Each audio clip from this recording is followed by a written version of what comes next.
burikat. Ayan guys, merong magpapagupit sa atin kasi nakita nila yung output ng gupit nakaraan. Kaya, let's go! Anong gupit nyo po ang gusto nyo?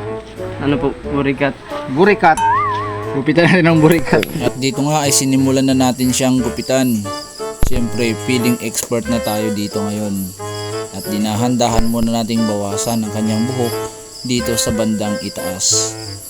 Dinahandahan lang natin para hindi halatang hindi talaga tayo marunong maggupit. At dito nga ay halos makumpleto na nating mabawasan simula sa gilid ng tenga niya papunta sa kabilang tenga.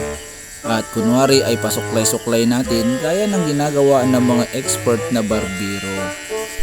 Mabuti na lang at wala tayong salamin dahil kung nagkataon ay makikita ng ating customer ang ginagawa sa kanyang magandang buhok. Tama yun. At sinasamantala na natin ang pagkakataon bago natin isa katuparan ang pinaka-aantay niyang burikat. After 100 years, ito na nga ang output ng ating burikat. Ang burikat version ng isang non-professional barber. Ang gupit. Yung parang bao. Yung ganyan. Ay, ganyan? Yan, okay na yan. Okay na. Sir, okay na po yung gupit nyo. Salamat sir ah. Thank you po. Pala, ito yung bayad nyo sir. Salamat sa pagpapagupit.